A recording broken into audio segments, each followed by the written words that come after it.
Good morning बच्चा लोग। ठीक है ना, आज हम लोग पढ़ेंगे युग्मन से भ्रूण बनने तक की सभी अवस्थाएं।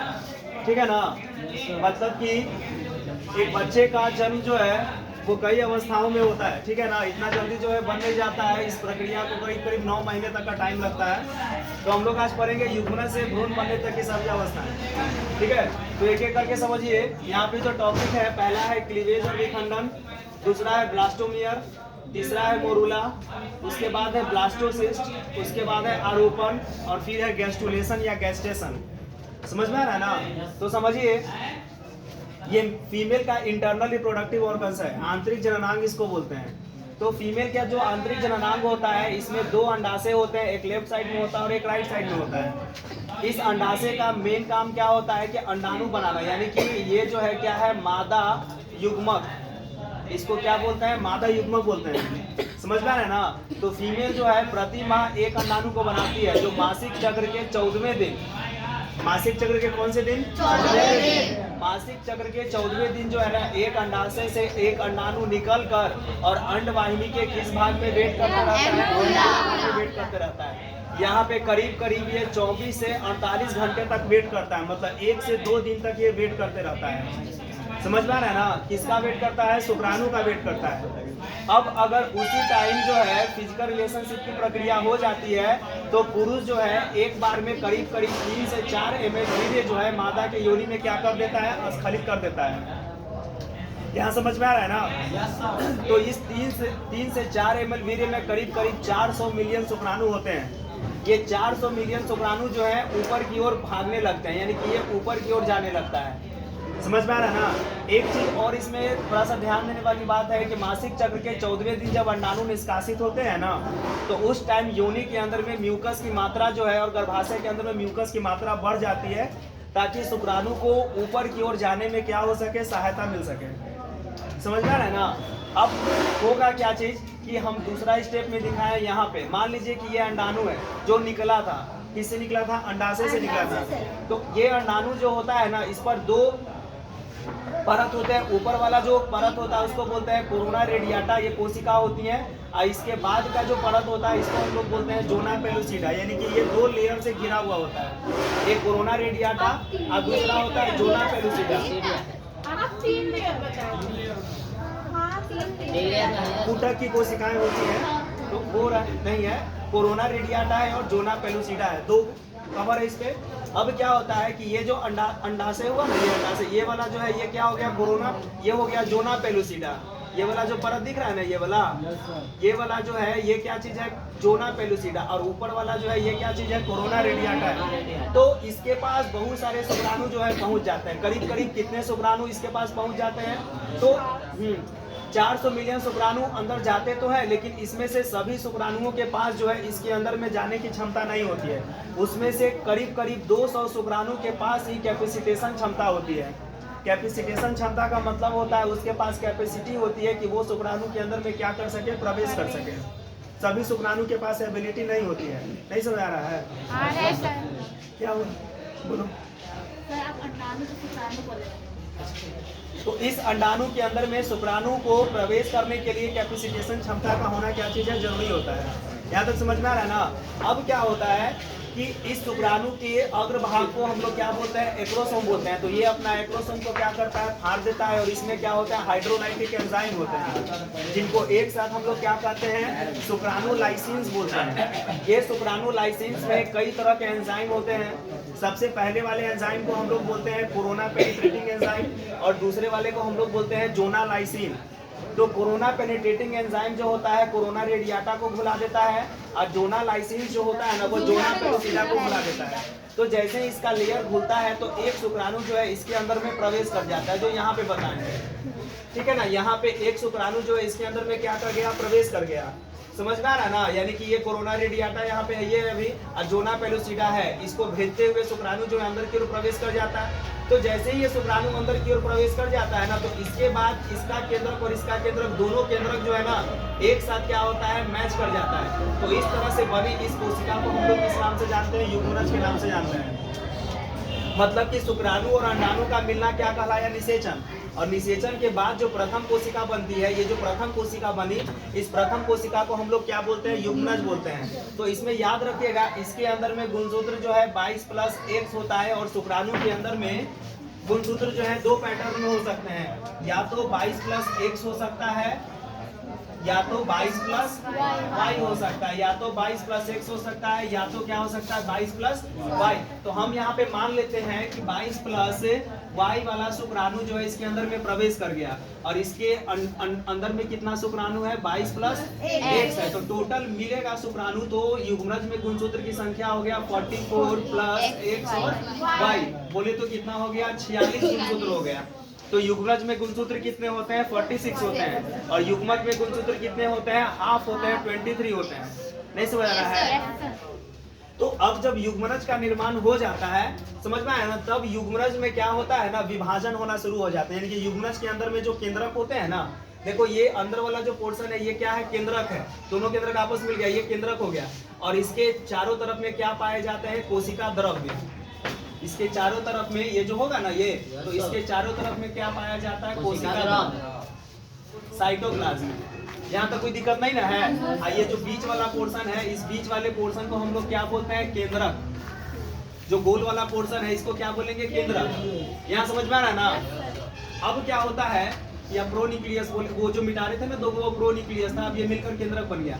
अब ये जो युग्मनज होता है इसमें विभाजन शुरू होता है, लेकिन इसमें किस तरह का विभाजन शुरू होता है? क्लीवेज विभाजन शुरू होता है। या क्लीवेज विभाजन जो एक ऐसा विभाजन होता है जिसमें कोशिका का आकार तो नहीं बढ़ता है, लेकिन इसके अंदर में विभाजन जो है जारी रहता है। मतलब इसका आकार वही रहेगा, बॉल हो गया ना, बॉल तो बॉल सेम ही रहेगा, लेकिन उसके अंदर में सेल जो है डिवाइड होने लगता है, केंद्रक डिवाइड होने लगते हैं। तो अब मान लीजिए कि ये कोशिका थी, तो कोशिका के अंदर में जो ये केंद्रक था, ये केंद्रक जो है डिवाइड हो जाता है। जब डिवाइड हो जाता है तो ये 2 केंद्रक में डिवाइड हो जाता है। समझ में आ रहा है ना? ये 2 केंद्रक में डिवाइड हो जाता है, और इसके चारों तरफ में क्या चला जाता है? थोड़ा थोड़ा कोशिका द्रव्य चला जाता है। लेकिन ये विभाजन जो है जंतु ध्रुव पर होता है, मतलब कि लंबवत अक्ष पर ये विभाजन होता है। समझ में आ रहा है ना? एक तरफ थोड़ा प्रोटोप्लाज्म की मात्रा कम होती है और एक तरफ प्रोटोप्लाज्म की मात्रा ज्यादा होती है। एक को एनिमल पोल बोलते हैं, दूसरे को वेजिटेटिव पोल्स बोलते हैं। समझ में आ रहा है ना? बस इतना याद रखिए कि ये युग्मनज के अंदर में जो केंद्रक है ये डिवाइड होकर 2 पार्ट में बढ़ जाते हैं, और इसके चारों तरफ में थोड़ा थोड़ा साइटोप्लाज्म में आ जाता है, लेकिन कोशिका का आकार नहीं बढ़ता है। तो इस तरह के विभाजन को हम लोग क्या बोलते हैं? होलोब्लास्टिक विभाजन बोलते हैं। होलोब्लास्टिक का मतलब होता है, ये जो कोशिका है ना, ये बॉल की तरह दिखेगी, लेकिन इसका आकार नहीं बढ़ेगा, बस विभाजन जो है जारी रहेगा। यहाँ समझ में आ रहा है ना? कुछ समझ में आ रहा है? क्लीवेज फॉर्मेशन चालू हो गया।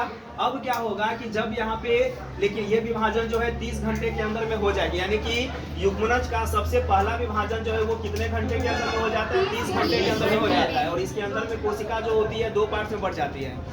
केंद्र कितना पार्ट में बढ़ गया? 2 पार्ट में बढ़ गया। समझ में आ रहा है ना? अब दूसरा स्टेप में क्या होगा कि 2 केंद्रक में बटा था, तो 2 से अब कितना हो जाएगा? 4 हो जाएगा। तो अब ये 4 कोशिका बन गया ना। इसके अंदर में क्या है? केंद्रक है, आज चारों तरफ में थोड़ा थोड़ा क्या होता है? कोशिका द्रव्य होता है। तो 2 से 4, तो जब ये 4 कोशिका बनता है तो इसके ऊपर में जो जोना पेलुसिडा का लेयर होता है, ये जोना पेलुसिडा का लेयर जो है लगा ही हुआ होता है, जिस कारण से कोशिका का आकार नहीं बढ़ पाता है। ये समझ में आ रहा है ना? और इस तरह से जो कोशिका बनती है ना इसके अंदर में, इस कोशिका को हम लोग कौन सी कोशिका बोलते हैं? ब्लास्टोमेयर कोशिका बोलते हैं।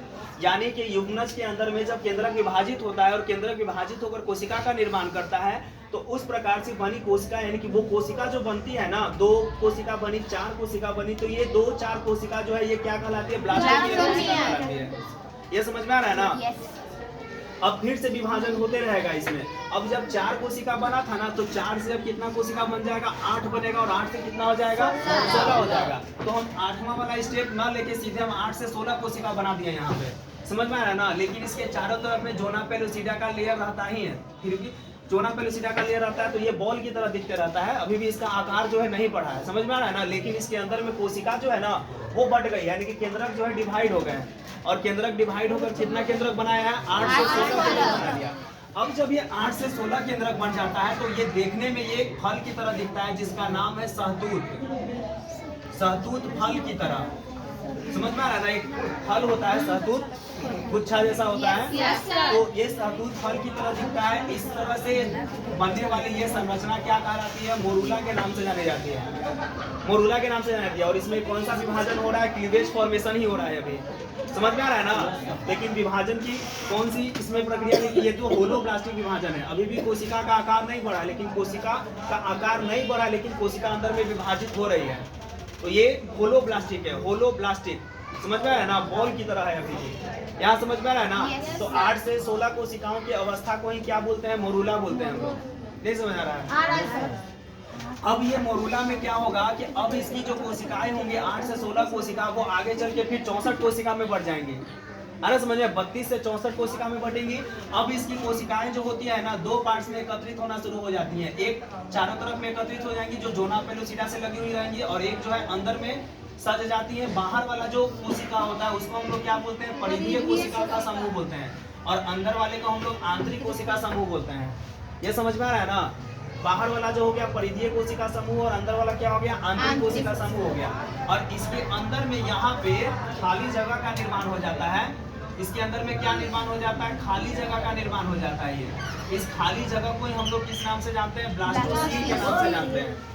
अब जब इसमें खाली जगह का निर्माण हो गया, ब्लास्टोसिस्ट बन गया, इसकी कोशिकाएं दो पार्ट्स में सज गई, परिधीय कोशिका बाहर वाला और आंतरिक कोशिका अंदर वाला सज गया। तो इस तरह से बनी ये संरचना ही अब क्या कहलाएगी? ब्लास्टोसिस्ट के नाम से जाने जाएंगे। ये समझ में आ रहा है ना? अब क्या होता है कि इस ब्लास्टोसिस्ट में क्या होगा कि ये जो नहीं समझ आ रहा है, तो इस ब्लास्टोसिस्ट में क्या होगा कि परिधीय कोशिका जो होंगी ये क्या चीज का निर्माण कर लेती है? ट्रोफोब्लास्ट का निर्माण कर लेती हैं। इसको ट्रोफोब्लास्ट बोलते हैं। यानी कि ये जो परिधीय कोशिका समूह था ना, ये क्या बना लेगा? ट्रोफोब्लास्ट। और ये ट्रोफोब्लास्ट एक लिक्विड को स्रावित करती है, जिससे ब्लास्टोसिस्ट की गुहा जो है वो क्या होती है? भरने लगती है। समझ में नहीं आ रहा है?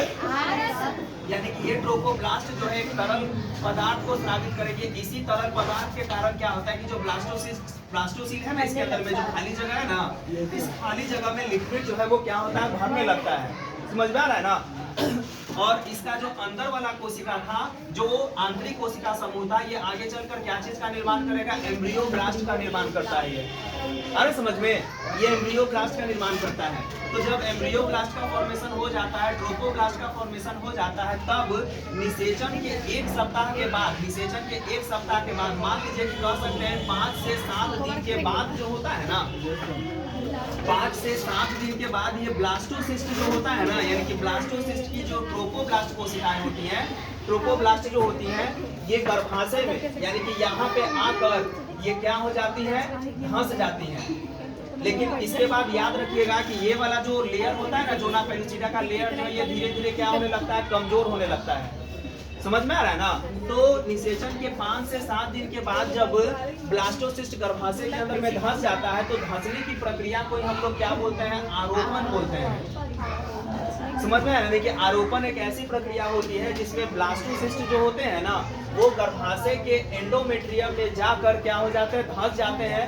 और इसको धंसने में सहायता कौन करता है? तो उसका नाम होता है ट्रोफोब्लास्ट। और आगे चल के यही ट्रोफोब्लास्ट की जो कोशिकाएं होती है ना, ये क्या चीज का निर्माण करती हैं? कोरियोन का निर्माण करती हैं, जिससे अपड़ा बनता है। अरे समझ में? और जिससे ब्लास्टोसिस्ट जो है इससे क्या होता है? जुड़ा हुआ रहता है। अरे समझ में? और उसी कोरियोन के कारण एक हार्मोन सीक्रेट होता है जिसका नाम होता है HCG, human chorionic gonadotropic hormone इसको बोलते हैं। इसको हम लोग बोलते हैं, यहाँ लिख रहे हैं HCG, इसको बोलते हैं ह्यूमन, यहाँ दिख रहा है ना, chorionic gonadotropic hormone, gonadotropic hormone. इसी हार्मोन की उपस्थिति, यानी कि ये हार्मोन शरीर के किस भाग में चला जाता है? मूत्र में चला जाता है। समझ में आ रहा है ना? तो जब ये हार्मोन मूत्र में चला जाता है, तो हम लोग प्रेगनेंसी टेस्ट के लिए हम लोग क्या करते हैं कि एक किट आता है जिसको हम लोग बोलते हैं HCG टेस्टिंग किट के नाम से जानते हैं। HCG टेस्टिंग किट बोलते हैं इसको, HCG टेस्टिंग किट बोलते हैं। इस HCG टेस्टिंग किट में यहाँ पे लाइन होता है डिनोट करने के लिए। इसमें क्या होता है कि यूरिन को डालकर, मूत्र को डालकर, और इस पे कलर को देखा जाता है। अगर इसमें मूत्र को डालें और अगर उस मूत्र में HCG है, तो HCG की उपस्थिति में कितने लाइन दिखेंगे? डबल लाइन दिखेंगे। समझ में आया ना? तो डबल लाइन दिखेंगे तो प्रेगनेंसी जो है कंफर्म हो गया। इसका मतलब कि ब्लास्टोसिस्ट जो है वो गर्भाशय में धंस गया है, अरे समझ में, और अपरा का निर्माण हो गया है, अरे समझ में। और अगर मूत्र यहाँ पे डाले और एससीजी नहीं है तो कितना लाइन दिखेगा?